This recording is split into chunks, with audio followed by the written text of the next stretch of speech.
Keep in mind, it is about 2 days after all of this that Trump comes out and with that threat of saying he's going to end an entire civilization.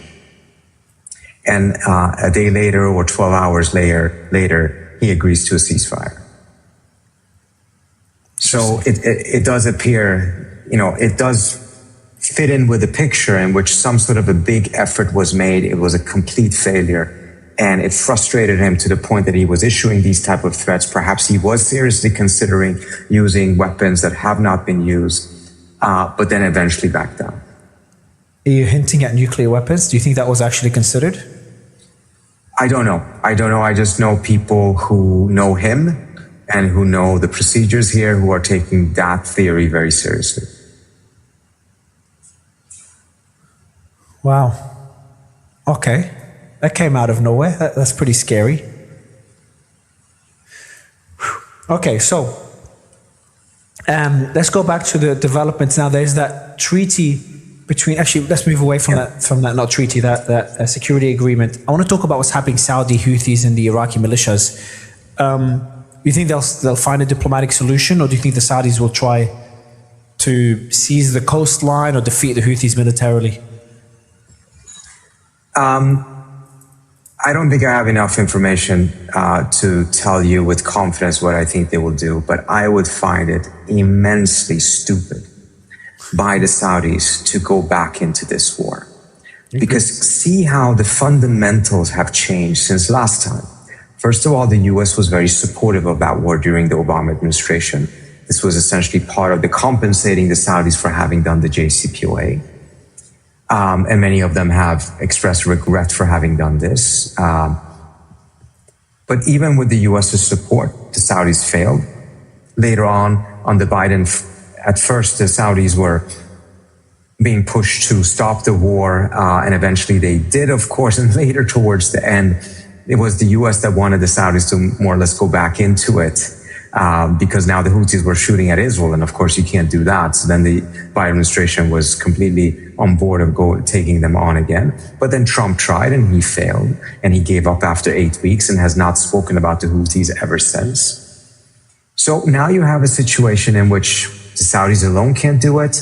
With the US, they can't do it. There is no US to be counted on this time around. The Iranians are far more assertive than they were before. So to go in some sort of a full-blown confrontation with the Houthis, I find, again, perhaps I shouldn't say the word unlikely, because we've seen so many dumb and unlikely things actually having been done. But the Saudis actually have played their cards in the war quite well. They have resisted pressure from certain other GCC countries to get more directly involved in the war. They've kept their own dialogue with the Iranians throughout all of this. It seems like MBS was hoping for a war, was lobbying for the war, but once he realized that it didn't work out, he kind of shifted his position and has pushed for de-escalation, recognizing what it would do to Saudi Arabia. So could there be some sort of an escalation from the Saudis in a tactical manner vis-a-vis the Houthis, to just kind of signal to the Houthis that Saudi is not just going to back down and kind of deter the Houthis from doing something? I can see that. But for them to actually go full back into this war, it would be so foolish. It would jeopardize everything else that they've tried to salvage, and which they have to a large extent been able to salvage. So I find that unlikely. But then again, as we have talked many times, unlikely things unfortunately tend to happen right now.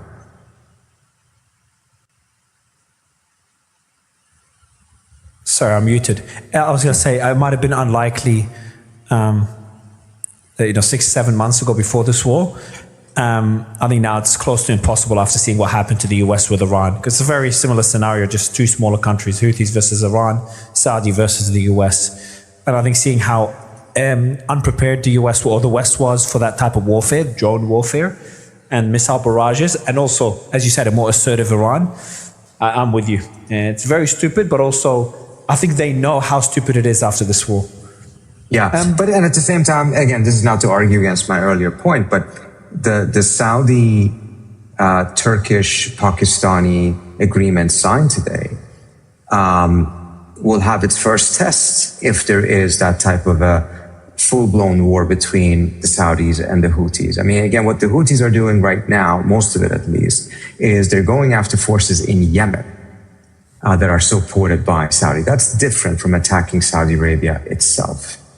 So it will be one of the first tests to see whether this arrangement, this pact actually is credible. Now, of course, it's a very different story for the Turks and the Pakistanis to help Saudi Arabia in that war against the Houthis compared to actually going into war with Iran over Saudi Arabia. I find that very difficult to believe, and I think we should keep in mind that these agreements are only valued as highly as their credibility actually stands. And the credibility that Turkey and Pakistan would go to war with Iran over a confrontation between Iran and Saudi Arabia, I still find very difficult to believe. I agree. And that defense treaty, a lot of people, defense pact, defense agreement, a lot of people are saying this is, they're debating, is it aimed at Israel, is it aimed at Iran? I see it aimed at both. Maybe Iran's more short-term, Israel more long-term. Do you see it the same way? Yeah, I do think that, this has a capacity of both being an effort to balance against the Iranians and against the Israelis. Right now, in the immediate, I think the fundamental thing here is a manifestation of the fact that the Saudis understand they cannot count on or rely on the American security umbrella. So they have to invest in alternatives, not in the sense that they will completely give up the US. They will continue to buy a lot. They will probably try to keep perhaps one base from the US, but they're not going to rely on the American security umbrella as the sole security basket for themselves. They're going to diversify. And as part of that diversification are agreements of this kind. And I think they're probably going to go for additional ones or attempts to expand on this one. That's the fundamental thing. And then it kind of depends on what happens now between Iran and its neighbors. One big mistake for the Iranians is if they are too assertive, they are trying to coerce other regional states, or they perceive them as being more of a threat now, and that their position is unreasonable. And again, all of these things are subjective. So we don't know where things will land until there is actually a real negotiation between them. But if they perceive Iran as now trying to essentially assert dominance in a way that they find very threatening, and as a result, they're reacting to it and creating these type of pacts, what would be a huge mistake for the Iranians is that if the old American project of the last couple of decades, which has been to contain and isolate Iran, which has at times reluctantly been agreed upon by neighbors, at times they're hiding behind the Americans, pretending that they're against it, but they actually want it. But nevertheless, the impetus, frankly, was mainly coming from the American side. If the impetus is now actually coming from the regional states themselves, because they perceive Iran as a threat, because it is more assertive, because it has gained leverage because of the outcome of this war, that would be a huge negative for the Iranians, that the same strategy, the same objective is now being pursued, but now it's done by the regional states themselves, rather than them being, reluctant or side partners in an American effort.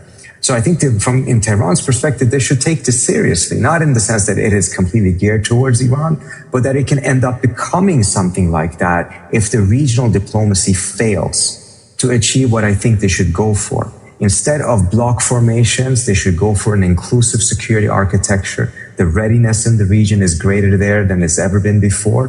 The Saudis may be hoping that this arrangement is a way for them to strengthen their cards in a negotiation with Iran about that type of an arrangement, rather than something that they actually truly believe is going to be the objective of itself. So we don't know yet. And I think, again, the situation between the US and Iran to a certain extent may have to be at least partially resolved before that real diplomacy between the regional states takes shape. Reuters put out a report just now. Saudi used about 86% of its stockpiles of PAC-3s, the missile interceptors. 86%.